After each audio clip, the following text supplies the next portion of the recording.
Welcome back to the SXS Guys Offroad Podcast. I'm Big Z, and today I'm joined by my good friend Brent Gilliam from Southern California, taking his lunch break to join us here for the Can-Am launch of the 2022 spring release of their model updates. I'm excited. You're a Can-Am guy. What are you looking forward to, Brent?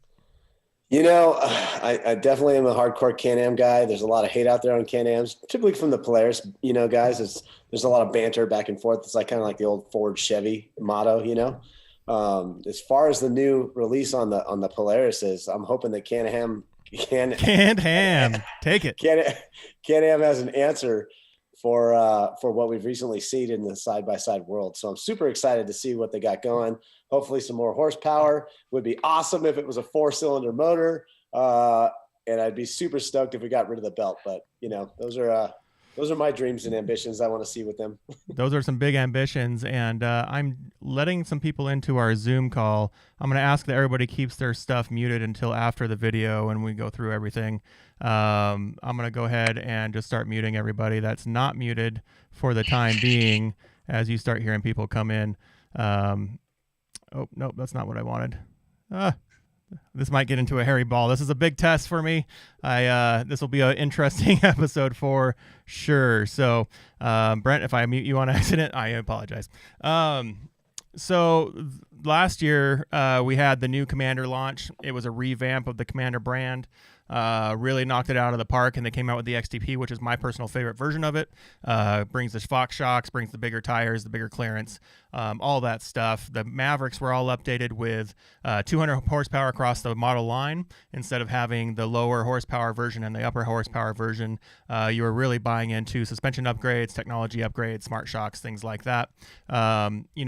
Looking forward into this spring release is more or less an update for all the rest of the lines that don't get like the major update kind of in that summer fall period, with Can-Am. So we're looking for Rangers, we're looking for Defenders, we're looking for all those things, and possibly, you never know exactly what they're going to give us. Maybe a Maverick or a Commander, right? Or maybe a Maverick Sport update.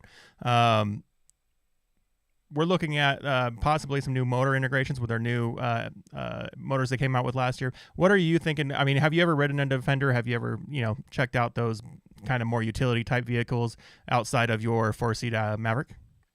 I have, and I'm actually a huge fan of them.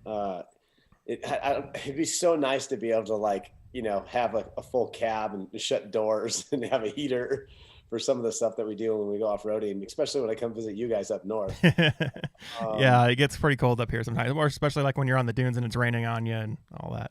Yeah, so, I'm no stranger to racing in the elements, so it's fine for me, but my family's like, we're not getting in the car today.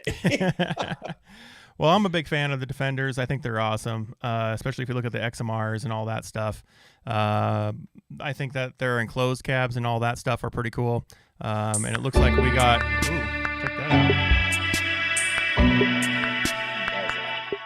There we go. So it looks like we got the video starting here in a second. I'm going to go ahead and maximize that and get off the screen.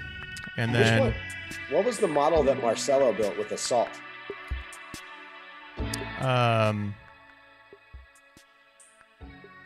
The Assault, yeah,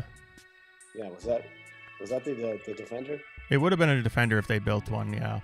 Because that was pretty impressive. Like when he was mobbing that thing around in San Hollow, I was thoroughly impressed with what he was able to do with the regular cars, Right. No, they're definitely cool. And the nice thing about them is that they're just so big and boxy and wide that there's tons of room inside for you. There's tons of room, for storage. And then just being big and boxy and wide, there's a lot of suspension options you can do with, long travel and big tires and things like that. So, yeah, I think they're a cool platform. All right, the video's going here, so let's go ahead and jump over to that. Let's do it.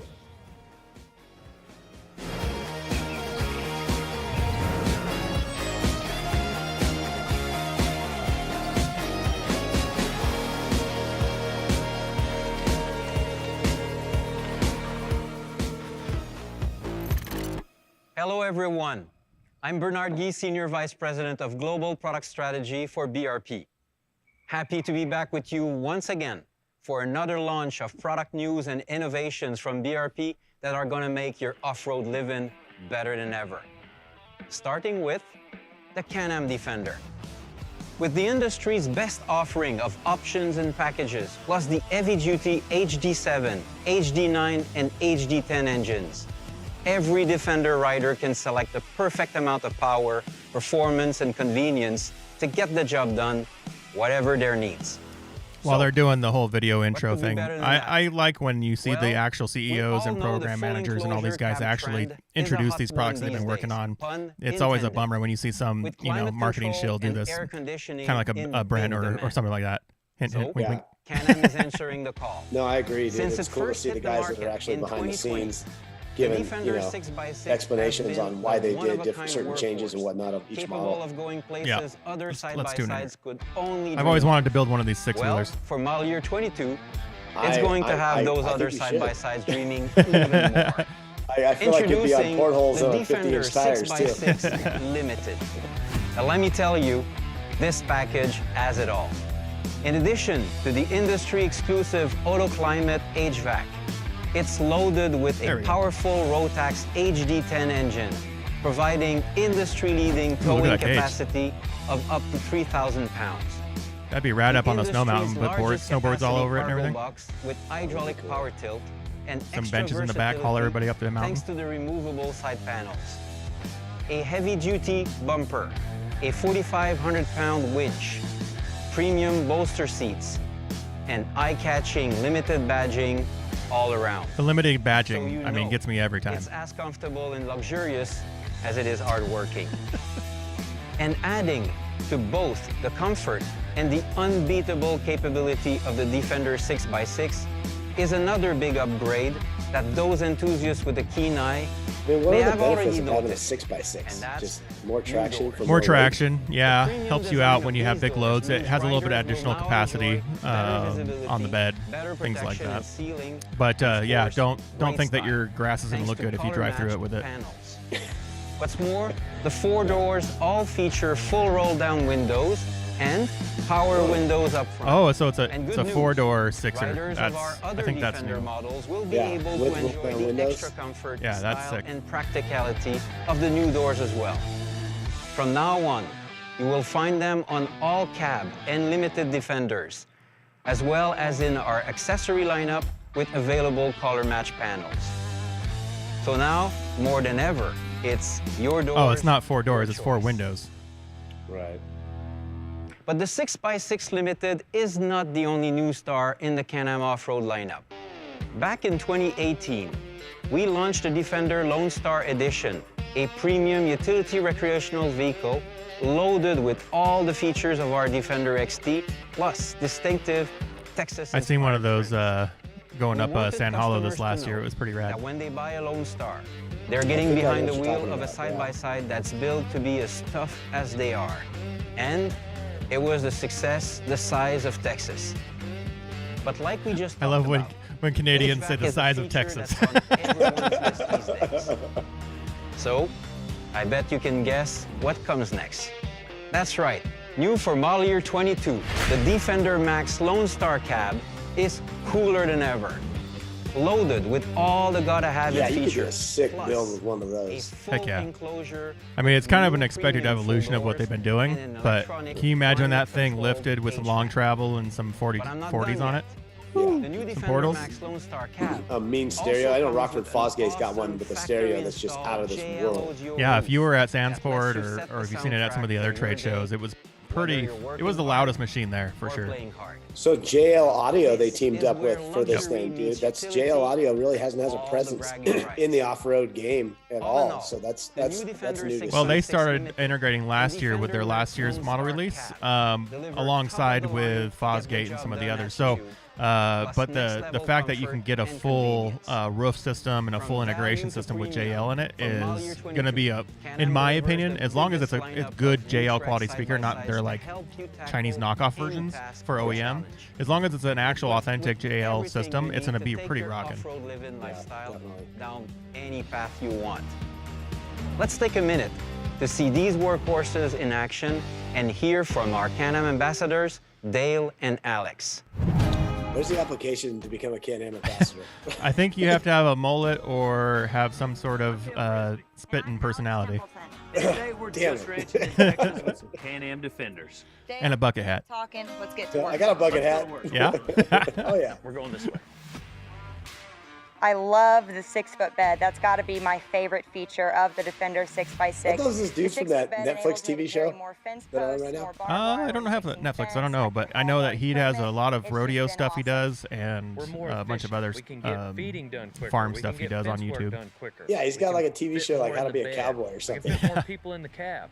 And he's Everything like the just world's most happens not cowboy more at being a efficiently cowboy, on so the it's funny. I'm extremely passionate That about hat helmet's fire. I need one of those. I know. I saw that. I was like, I need that helmet. Products from a company that supports Him and all Justin those Jones. important Justin things Jones in has a my really life cool is something that American I flag do one not too. take lightly. Yep. Can-Am makes the daily life at Radiator Ranch better for everybody. I actually use this thing every day, and I'm so happy to have it. Is anyone else like me when you see a quote unquote farmer wearing crisp, clean, think that says it all. striped button-up shirts, more like information, perfectly ironed, Visit and your just get a local little dealer about or it? the Can-Am website, which is also They're where just in you'll charge of the find ranch the hands, all-new right? Can-Am apparel Yeah, they're not collection the ones for having to work, right? 2023, including an entirely new collection of helmets. Thanks for watching, and see you soon. You can't tell me that was it. I'm gonna be a little let down if that's all we got. Yeah, if that's all this is, I'm gonna be very sad. Wow. All right. Well then, guess that is the spring 2020 release. Can you give me your first impressions on all the amazing news that we got? I feel like we missed half the video.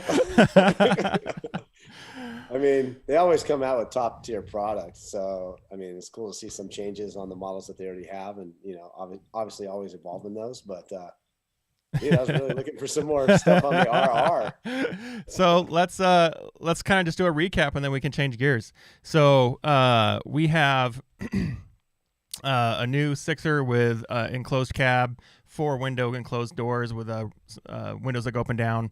And we also have the new Lone Star 4-door, completely HVAC'd and all that stuff. So really not a whole lot going on there. And they didn't even talk about like quads or anything else. So I'm assuming nothing's really changing anywhere else besides the Defender line there. So that's an event in wrap shell. All right, we're done.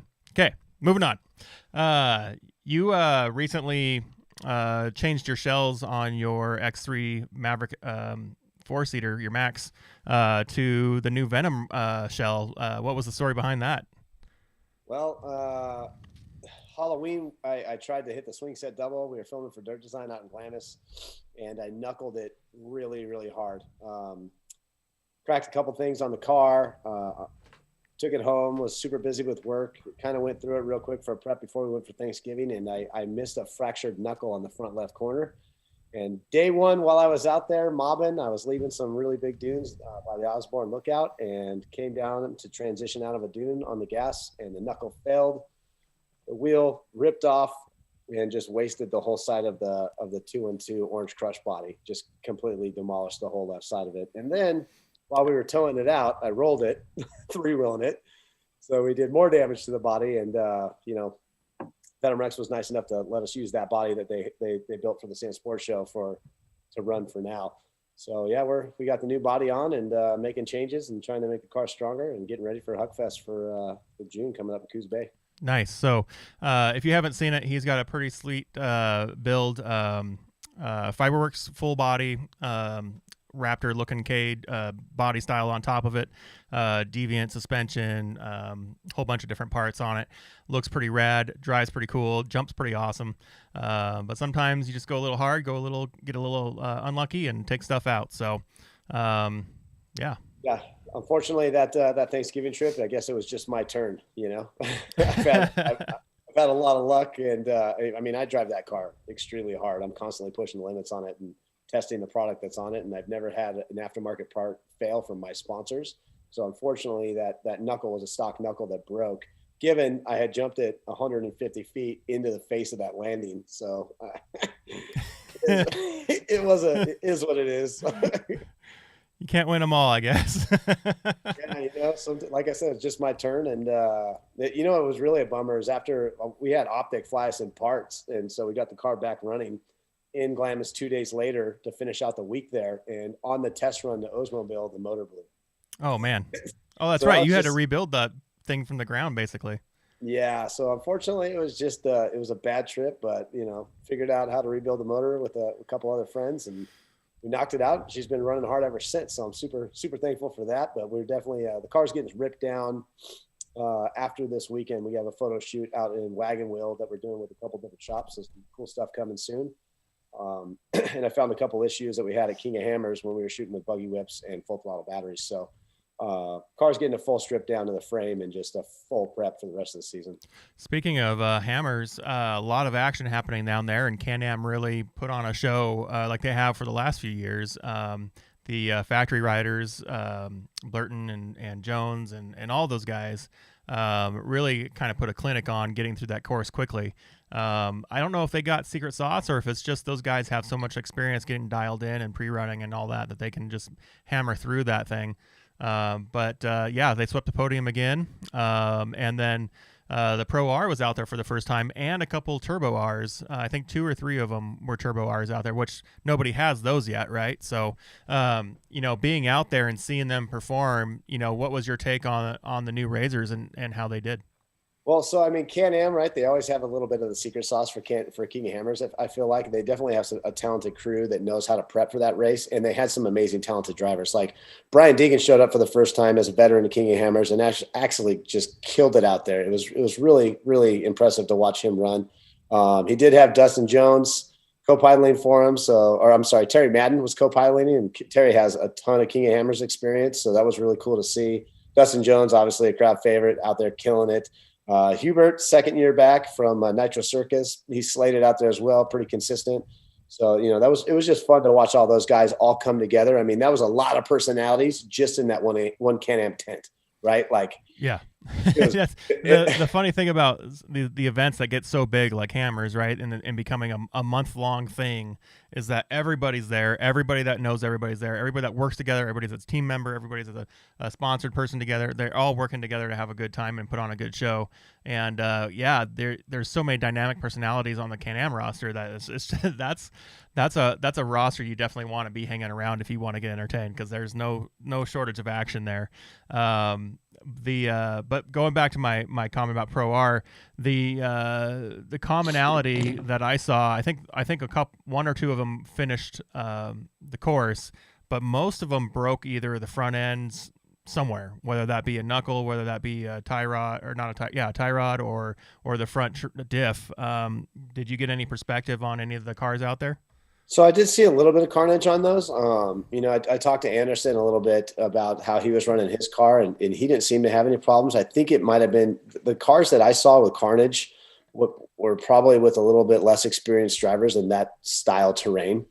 So just, coming down to knowing when to lift. I was actually able to do some pretty impressive hot laps in BJ Leach's car from Sand Addiction.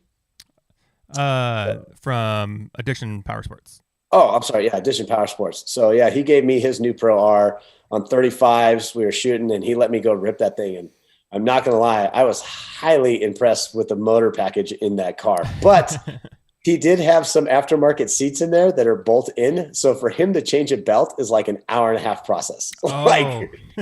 Yeah. Did he have to change a belt? He didn't, but we were looking it over, and he's like, I'm a little worried with the 35s. And I was running his car really hard. Like I pushed it to the max. One thing I have to say on that car is the brakes are out of this world touchy. Like you step on the brakes and that car just nosedives and stops. And it actually, I was coming through a hot turn through whoops at speed, probably 60, 70 miles an hour, and got on the brakes a little harder than I normally would on accident. And the back of that car came around, and it almost put me in a little bit of a pickle situation with a brand new $50,000 car. I was like, okay, slow down. Yeah. That's been kind of a common theme of people saying you get going so fast that you don't realize that you're already there. And when you're at a spot where you think that you'd be having to push into it a little harder, you're already there and maybe even going further than you thought. That car seems to get up and go pretty fast.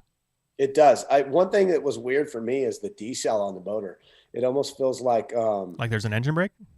No, like when you had like an old 2-stroke and you'd rev it up and the intake would leak, how it would like the rev would hold. It'd be like and come down slow.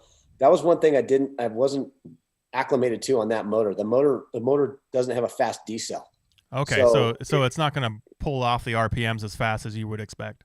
No, which makes you push the brakes a little harder, right? Because it's just I don't know. I'm not used to that car at all. It's a completely different platform and then new motor and whatnot. So it was a learning experience, and we were filming. So he just kind of hopped in and was like, send this thing. I'm like, okay. So, never, ever argue with a guy that just says, send it. Just get in and send it and then come back. I was like, okay. He's like, helmet's in there. I'm like, let me grab mine. I was like, So those cars, have a lot of low end torque, being the 4-cylinder and all that. Is that how it felt? Was that just all of a sudden you were a rocket ship out of the gate? I mean, it was just, I wouldn't say a rocket. I mean, he's ship, on 35s and stuff with no tranny work, right? So there's going to be some give there, but. I mean, honestly, it felt like it was on stock tires. The acceleration was definitely there for running a 35-inch tire. What was different for me is, like, I've raced a lot of Ecotech cars, like with 4-cylinder motors in it. So it was a little different the way that it responds with the belt and not shifting and whatnot. But it was, was it instant or did it ramp up? It was pretty instant. Like, if you stood on that thing, it moved. And what was nice is, like, say I was clipping along at 50 miles an hour and I just stood in it the rest of the way to just get the car on top of the whoops. Like, it responded really fast. I was thoroughly impressed with it. So it'll be interesting to see what mods and everyone comes out with. I know there's some guys doing some kits for those motors right now and pushing like 400 and some horsepower with very little programming. So it's interesting to see what's going to come down the pipe for sure. Yeah, the interesting thing is that the clutching got bigger, right? The belt got bigger, the motor got bigger, but it sounds like that the clutching on that car straight from the factory is pretty dialed. Like, from everyone I've heard talk about it, they say that the clutching is pretty much spot on straight from the factory. Kind of like the Mavericks were, the last few years, where people really didn't have to do much to the clutches until they hit like that 300 horsepower, right? Yeah. Is that how it felt? It definitely did felt like the clutchings were pretty on point. And that was, I got in it thinking it was going to be a little slower with the 35s on. Cause I mean, the car's just massive. It's like, I drove the 2-seat version and it is a massive car. There's nothing small about that Polaris. Yeah. It was funny. BJ posted a picture of their 2 Addiction Pro Rs with a RS1 in between them. And that thing looked like a goat kart or like a Hot Wheels or something. It was just funny how much a difference. You put an RS1 next to an XP1000 or a turbo, something like that. They look pretty comparable. It just looks like the chassis is narrower. You put it next to a Pro R, all of a sudden, it looks like an F350 next to a Toyota Corolla. That's exactly it, man. I mean, when he had his cars on display by the big campfire and main stage at King Hammers every day, and they're just big cars. Like, he pulled it next to mine and I was like, dude, it's just it's as big as yours. For a 2-seater, it's huge. Yeah, it would be awesome to see them build a 4-seater out, kind of my style, maybe with some safari racks or whatever. But yeah, no, they're definitely big cars. I'm super excited to try to get into a Turbo R, honestly. The Pro R, is a very interesting new platform, new motor, new torque. But the Turbo R is going to be a whole lot lighter, right? And it's going to be a little bit more nimble than the longer wheelbase Pro R. So I'm curious to see how that turns around. There's tons of aftermarket support for the Pro XP motor that's in the Turbo R, and so you can pretty much instantly turnkey that car into a fast car. And it'll be interesting to see, because we've seen the Pro R drag race next to X3s and be pretty close. I mean, they've beaten the stock ones, but they're pretty close. And so it'll be interesting to see the suspension upgrades on the Turbo R versus the new platform on the Pro R, how those compare and how those do. I think we're not done seeing innovation on that Pro chassis. I think we're going to see some new stuff come down the pipe. I've posted some patents that have, triple motors in them instead of duals or 4s. So I think there's a future going to be pretty bright there. I don't know how long it's going to take to get us there, though. And that's unfortunate with the supply chain and everything else. And speaking of which, have you heard about the ride command issues with Polaris? Not yet, no. So they sent letters out this last week saying, if you've placed an order for a ride command car, if it's not an Ultimate, you're not getting it. So if you bought a premium model that had ride command, you're basically either going to wait even longer for that chip to come in, or you're going to have to cancel your order and buy something else. And so they even said on some of the models that you're not going to get Wi-Fi, and you're not going to get something else. I can't remember off the top of my head. So supply chain is definitely starting to kick into effect. I think they used the last of the reserves to get those Pro Rs out the door. Which is smart. If you got a product launch you have to get through, I mean, you got to do something, right? And so supply chain is really kind of cracking down. And I think what we saw today with Can-Am only having literally tweaks to existing models on 2 trims, kind of probably a result of that. Yeah, I'd say so. It's interesting to see. Got to give Polaris, a round of applause for getting that car out as fast as they did. And we're seeing a lot of people picking them up at dealers. So it seems like they're coming in quick. I know Deviant just picked up one that they're building.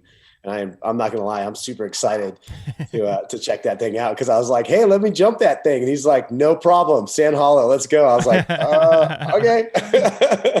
Do they have their car yet? They got it. Yeah, they picked it up last Wednesday. So I'll have to hook up with them and go check it out. They're just down the road from me, so I've been meaning to make my way over there. So, Chad, you guys out there, look forward to my phone call. It's coming. Yep. But so not too terribly of an exciting launch here today. We got a lot of things that we were all hoping for, but I think those would be more of a summer-fall release, if anything. But if we're talking about what we want, right, the future of the sport platform, we're all, pure sport car riders around here. And I'm wanting to maybe get into some of that sport utility market, but the Maverick X3, is that where you want to see the innovation, or maybe do you want to see the Maverick Sport innovated and changed up a little bit and become kind of like a little brother to the Maverick X3, or do you just want to see that sequential show up and show everybody who's boss? I mean, yes to everything. God, I would love to see a sequential show up, man. I think it'd be a game changer, just be able to bang gears in that car and not have to worry about belts. Cause my car is so heavy now that when I go out and run at speed and Glamis with like Dune and Destroy or Desert Whips, like I'm literally eating a belt a day, and that's with the correct clutching, but those guys just don't lift. I mean, like you're just wide open for an hour and there's no way to control those belt temperatures, and you just run it till it blows. So do you guys run cover off out in Glamis? I haven't read a cover. It seems like every time I put a new cover on, within 40 miles, I grenade the belt, and I've never blown a cover without just destroying the case. So every time I blow a belt, it's like, there goes that case. And I'm like, screw it, I'll just leave it off. So like I was a King of Hammers ripping around with no belt cover on, and everyone's like, dude, are you crazy? I'm like, I'm over it at this point. Like whatever happens to the clutches happens. I don't care. It's cost of entry at this point. Yeah. I'm like, I'm tired of throwing $200 in cases that just, and then a belt. I'm like, we're $400 in just on the first tank of gas. So how was Hammers? How was the experience down there? I heard they had some record numbers as far as campers and some other stuff going on. So you've been there before. How's it compared to previous years? Previous years. So last year was very minimal. You had to have a COVID test to get into Hammertown. There was still a good crowd. This year was absolutely insane. When I say insane, we beat, rumor has it they beat record camping more than Burning Man. So I think they did over 100,000 camping passes for motorhomes. I mean, they legitimately build a town in the middle of nowhere. There's street signs and it's just insane. So the dust was absolutely brutal. It's on a dry lake bed, right? It's an old bombing range. So it's like super silty dust. So if there's not like a little breeze, the dust just sits there. I remember one point in the first week I was there, like we could hardly see the vendor across the street from us, which was like 40 feet away. Like it was just brutally bad dust, but we had a couple good nights where the wind would kick up 10 miles an hour, clear everything out. And I mean, each class of racing every day was just stacked. They had my boys from Pennywise were there playing. Sublime with Rome was there. It was awesome, man. There was a 3-wheeler race that got me super pumped. Actually, I saw that they had that little track around the tripod thing. Yeah, and the prizes they were giving away was huge, like really? $2,500 cash to the winner of the 3-wheel competition. Was that like an advertised race, or was that like an on the spot thing? I think it was kind of advertised. I mean, they fully set up like stop and go cameras. Oh, really? Yeah, it was pretty legit. I actually just bought my wife a 1985 125M ATC for Oh, nice. So I'm like, we're building this thing. We're going racing. Well, now I have to see her out racing, so she can't back out now. That's the plan. We're going to force the hand on that one. But King of Hammers as a whole, they did a great job. Dave Cole that runs it, you know, he obviously put tons of time in to build that setup. That's a year-round job to get that thing going. Yeah, for sure. So, I mean, they did a great job. They actually had like a company that you could go shower at this year, which was nice. So, like if you're like portable shower trailers. Yeah, but dude, it was cold this year. Like I went through all my propane in my motorhome in 8 days. I was like, I'm out. Like by that Saturday, I wasn't staying. I'm like, I have no more propane. I'm leaving. Yeah, it was brutal. Well, last year I think it was snowing, right? 2 years ago, yeah. Oh, yeah. Last year was decent weather too. And then to get out of there, I heard it took people 6 to 9 hours to get off that lake bed on the following Sunday. On Sunday. Yeah. Yeah, it's always rough if you stayed till everybody else leaves. Yeah, so that was brutal. I'm happy I skipped out of that, but I mean, overall, amazing event. It was great publicity. 212, the company I work for, killed it out there with content. It was an awesome event. I was happy to be a part of it, and we're gearing up. We got Mint 400 in like 3 weeks that I believe you're coming to. I am going to the Mint. I booked the hotel and we're driving down. We're not going to fly. We're going to road trip together. My brother and I, Uncle Ben, are going to come down, and he's going to be my wingman to maybe even shoot some stills for me while I do video. It should be a good time. Looking forward to it. It's always been on the bucket list to go to the Mint, right? I mean, kind of anyone that's into off-road, the Mint is somewhere on that list. Looking forward to the parade and coming down to Fremont and doing that whole shindig. All my experiences in Vegas have always been, conference related or business related or whatever. You never really get out and do stuff, except for between meetings and stuff. So, looking forward to actually being outside and seeing some of that stuff and seeing all the people enjoying the sport that we love. As a newcomer to the Mint, do you have any tips to enjoying and seeing everything at the Mint? Bring comfortable shoes. I always stay on Fremont Street for contingency. Tech is awesome. They shut down all of Fremont Street. They shut down the Las Vegas Strip, and they parade all the race cars from MGM all the way back down to downtown, which is super cool to be a part of that. I'll probably have my car up there, so if you want to hop in the car when we do that, we can get some footage and roll down. It's just an amazing event. Different culture. Vegas it's loud and wild, and it's just fun to see everyone in a close knit area. And like, I am a big fan of downtown. I feel like downtown is just, it's a fun place to be. It's not so like, I wouldn't say overzealous, but it's not so flashy, right. Right. So like, it's cool to see everyone, the camaraderie come together in the off-road industry. And it's crazy because all of downtown turns into off-road people. Like it's just awesome. So that part of it's my favorite part, just because it's on Fremont Street. And then the race itself is always really bitching. The Martellis do a great job at orchestrating the race. They've had some challenges over the years to get stuff mapped out. And I feel like they've really got a good handle on it now to run the races smooth. The track layout's bitching. They have a ton of volunteers that help set it up. So, hats off to the Martellis. They do a great job as well. Have you ever ran the Mint as far as in your car? I have not ran the Mint. That is one that's on my bucket list. I am still waiting for a car to go run it in. I don't want to run my car in that race because it will absolutely. I can't afford it. Yeah, it'll destroy it. The prep to run that race it's a lot. So. Yeah, it's funny how a lot of times we just talk about the Mint as this big event versus an actual race, right? And it actually is a race. There is racing happening, and it's not an easy race. How long's the laps on that? 100 miles, something like that? Yeah, I think they range from 105 to 111 miles, and it's Las Vegas terrain is some of the roughest terrain out there. I would say Mint's course is a close second behind the King of Hammers, just rugged event. The dirt and rocks are just it's what they say, respect is earned 1 mile at a time, and that's definitely true for the Mint 400. Well, I can't wait to see it. I know that we're looking forward to. My brother and I have both always wanted to go down to that. So going down in the capacity of documenting and seeing and doing all that stuff is going to be a good time. I can't wait to see everybody down there again. Obviously, I haven't seen everybody since last year in person. Being stuck up here in the Northwest, it's starting to warm up a little bit outside. We got a little bit of rain today, so that was nice. And I'm looking forward to it. I have a dealership down the street. They talked last year about having a car in the 400. So I think I'm going to go hook up with them and see if they actually got their car put together or not, and see if we can't see them down there, get somewhere with it. But yeah, looking forward to coming down, seeing you, seeing all the guys from last year, seeing George Hamill. We're going to hook up with him, maybe hook up with some other people while we're there. If you, the audience, are listening and you want me to come do something or see something, if you guys got something going on, if you're working with a brand that you're excited to have down at the Mint, let me know what's going on, what's up, so that we can make sure to kind of be there and see it, and maybe post some stuff around it.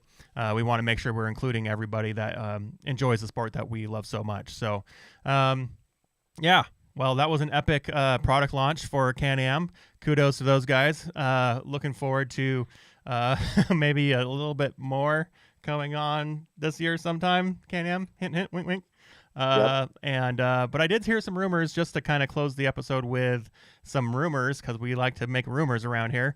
I did hear some news that, we might not see the big powerhouse until 2024. So it might still be a little bit far off. And I think it's interesting with that rumor being that I think Can-Am really wasn't scared of the Pro R coming out. There's definitely, some innovation that happened there, some boundaries being pushed there.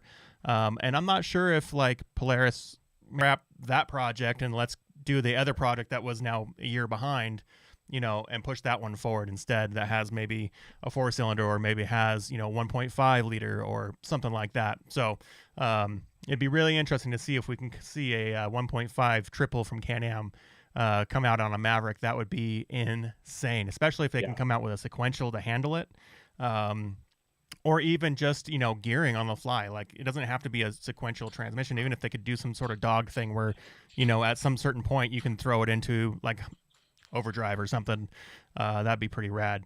Kind of like what Gordon's doing with his Speed UTV. But yeah, interesting that we didn't see much today, but can't really disrespect it for what's going on with the industry and everything else. But I don't know. I'd still like to get one of those Lone Stars and throw some big meat underneath them and some big speakers in them. That'd be fun. Get it done, dude. All right, guys. Well, you can find us on YouTube, Facebook, Instagram, Spotify, Apple Podcasts, Google Podcasts, all the different places. Make sure to leave us a thumbs up and a like and a review if you think we deserve it. And until the next time, guys, peace. Thanks, Zach.